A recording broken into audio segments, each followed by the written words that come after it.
बीज से पौधा, पौधे से पेड़, पेड़ से फल और फिर फल से बीज बनता है। ये आज का विज्ञान भी कहता है और अध्यात्म भी कहता है।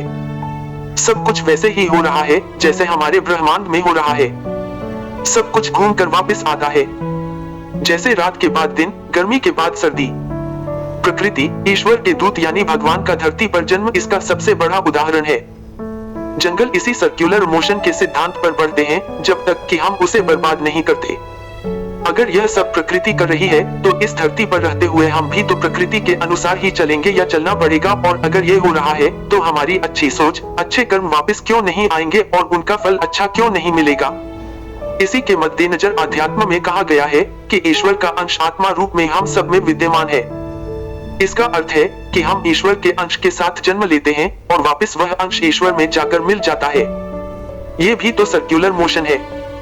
आध्यात्म और विज्ञान के इसी सिद्धांत को आगे बढ़ाते हुए तंत्र का जन्म हुआ। तंत्र आध्यात्मिक सिद्धांतों को ही आगे बढ़ाता है। यह पूरी तरह से ध्यान पर टिका हुआ है। आध्यात्म में बहुत अन्य तरीके हैं जिनके द्वारा ध्यान लगाया जा सकता है, लेकिन तंत्र में सब कुछ केवल और केवल ध्यान पर टिका है। तंत्र में योग भी सम्मिलित है, लेकिन एक अलग तरीके से पिरोया गया है। तभी तो तंत्र को तंत्र योग कहा जाता है। बाकी ये बात और है कि आज तंत्र किसी और रूप में ही हमारे सामने है, जबकि आज से 300-400 साल पहले ऐसा नहीं था। आध्यात्म के बहुत से सिद्धांत ऐसे हैं जो कि हमें पूर्ण रूप से शारीरिक और मानसिक स्तर पर शुद्ध होने को कहते हैं, जबकि तंत्र में ऐसा कुछ नहीं कहा जाता है। तंत्र कहता है कि आप जैसे हैं वैसे ही तंत्र में प्रवेश कर सकते हैं। आपको न कुछ अपनाना है और न कुछ छोड़ना है, क्योंकि यह पूर्ण रूप से आत्मिक स्तर पर शुरू होता है और उसी पर टिका रहता है। यह बात और है कि जब आप में परिवर्तन आत्मिक तौर पर आता है तो बहुत कुछ भौतिक तौर पर छूट जाता है, लेकिन यह सब अंदर से शुरू हो बाहरी स्तर की ओर बढ़ता है, जबकि आध्यात्म में बाहरी तौर से शुरू हो आंतरिक स्तर की ओर बढ़ता है। आज आध्यात्म जो भी और जिस भी रूप में आपके सामने है, उसमें बहुत कुछ तंत्र की ही देन है। तंत्र में यह विशेष रूप से कहा गया है कि ध्यान का कोई नियम कानून नहीं है और जीवन का कुछ छोड़ने या पकड़ने की भी कोई जरूरत नहीं है। असल में इस बात का बहुत गहरा अर्थ है, लेकिन ज्यादातर लोग बिना जाने इसका गलत मतलब निकाल लेते हैं। तंत्र की मूल दृष्टि यह है कि पूरा ब्रह्मांड एक है। आज का विज्ञान कहता है कि हम सब 99.99% एटम से बने हैं और ब्रह्मांड भी ऐसा ही है। इसीलिए तंत्र कहता है कि हमारे शरीर और ब्रह्मांड में कोई फर्क नहीं है। हमारे और ईश्वर में कोई फर्क नहीं है। बुराई और अच्छाई में कोई फर्क नहीं है। तभी तो शिव को संहारक और सृजनकर्ता, महान तपस्वी और कामुकता का प्रतीक माना गया है। शिव ने ही अपनी शक्ति को पार्वती का रूप दिया है। इसीलिए तंत्र कहता है कि हर पुरुष में स्त्री और हर स्त्री में पुरुष का एक अंश विद्यमान होता है, और यह बात आज का विज्ञान भी मानता है। आज आप तंत्र को बहुत ही घिनौने रूप में देख रहे हैं, क्योंकि उसी रूप को फैलाया जा रहा है। तंत्र का एक और रूप आज के समय में बहुत प्रचलित हो रहा है, तांत्रिक सेक्स या सेक्स योग या सेक्स तंत्र। यह कहा जाता है कि इस प्रकार का तंत्र विदेश से भारत में आया है, जिसमें यह बताया जा रहा है कि कैसे तंत्र के जरिए अधिक से अधिक सेक्सुअल सुख प्राप्त किया या दिया जा सकता है। भारत में भी यह शाखा बहुत तेजी से अपने पैर पसार रही है। असल में तंत्र में कामसूत्र को जोड़ दिया गया है, जो इसे घिनौना बना रहा है। सेक्स तंत्र का हिस्सा जरूर रहा है, लेकिन उसका सेक्सुअल सुख से कोई लेना देना नहीं है। तंत्र कभी भी सेक्स को बढ़ावा नहीं देता है। यह तंत्र की एक शाखा है जिसे आज से लगभग 800 साल पहले अभिनव गुप्ता ने तंत्रलोक अन्य शस्त्र में लिखा था। आधा यह कहना कि यह विदेश से भारत आया है गलत साबित होता है। हाँ, ये बात सही है कि तंत्र का यह घिनौना रूप विदेश से भारत जरूर आया है। दोस्तों, तंत्र की इस शाखा में कामक्रिया करते हुए या उससे पहले या उसके बाद के अनुभव के द्वारा ईश्वर को पाया जा सकता है। ऐसा एक विशिष्ट अनुष्ठान की विधि द्वारा संभव हो सकता है, ऐसा इस शाखा में वर्णन है।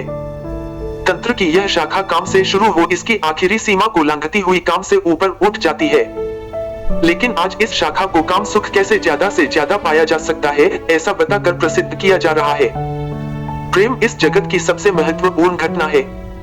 यह कहा जाता है कि प्रेम में पत्थर सजीव हो जाता है, ईश्वर खींचे चले आते हैं। यह सबसे ज्यादा प्रयोग कृष्ण के लिए किया जाता है। असल में वह प्रेम और भक्ति योग के जन्मदाता हैं। वह जब बांसुरी बजाते थे तो हर कोई यहाँ तक कि पशु भी खींचे चले आते थे। उनका प्रेम भावनात्मक नहीं, भाव से ओतप्रोत होता था। प्रेम अंदर से बाहर की ओर प्रवाहित होता है। वह यह बांसुरी की धुन सुनाकर बताना चाहते थे। जब आप प्रेम से ओतप्रोत होते हैं, तब आप उस मीठे पानी के कुएं की तरह भरे हुए होते हैं, जिसमें कोई पानी भरता नहीं है, बल्कि मीठा पानी पीने के लिए सब खींचे चले आते हैं। ऐसे ईश्वरीय प्रेम यानी एक तरफा प्रेम, जिसमें प्रेमी प्रेम करता है और करता ही चला जाता है। वह अपना सब कुछ समर्पित करने को तैयार रहता है, लेकिन बदले में कुछ उम्मीद नहीं रखता है। ऐसे प्रेम से ओतप्रोत पानी का कुआं कभी खाली नहीं होता, बल्कि पानी निकालने के बावजूद भी बढ़ता ही रहता है। तंत्र ऐसे प्रेम को बढ़ावा देता है। तंत्र ऐसे प्रेम से ओतप्रोत है। ऐसे प्रेम का गलत मतलब निकाल उसे शारीरिक सुख मानकर प्रसिद्ध किया गया। तंत्र में प्रेमी या प्रेमिका प्रेम के उच्च शिखर पर पहुंच यदि सेक्स भी करते हैं, तो वह सिर्फ प्रेमी या प्रेमिका को सुख देने के लिए है, और जब दोनों ओर से ऐसा होता है, तब वह प्रेम ईश्वरीय प्रेम में परिवर्तित हो जाता है। वह ध्यान के उस उच्च शिखर पर पहुंच जाते हैं, जहां ध्यान और समाधि भी गौण हो जाते हैं। तंत्र के अनुसार स्त्री और पुरुष दोनों ही हमारे अंदर हैं। तंत्र के अनुसार आपको बाहरी शरीर की केवल तब तक आवश्यकता पड़ती है, जब तक आप आत्मिक प्रेम या प्रेम के द्वारा आत्मिक शक्ति को जगा नहीं लेते। जैसे ही प्रेम जागकर आत्मिक शक्ति प्राप्त कर लेता है, तब शरीर गौण हो जाता है। प्रेम में ध्यान की जरूरत ही नहीं होती। आत्मिक प्रेम स्वयं ही ध्यान है, जिससे ईश्वर तक खींचे चले आते हैं।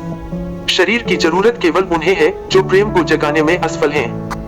ध्यान की सब विधि शरीर से शुरू होती है और बहुत मेहनत और देर बाद अंतर्मन में पहुंचती है। जब यह अंतर्मन में पहुंचती है, तब असल में ध्यान की यात्रा शुरू होती है। प्रेमी ध्यान में बैठते ही ध्यान मग्न हो जाता है, उसे किसी विधि की आवश्यकता नहीं पड़ती है। तंत्र की एक शाखा विज्ञान भैरव तंत्र भी है, जो कि श्वास, प्रेम और कुंडलिनी अन्य विधि द्वारा ध्यान क्रिया से ओतप्रोत है। इसमें ध्यान करने की 112 विधियों का वर्णन है। वह क्यों और किस लिए हैं, हम अगले भाग में बताएंगे।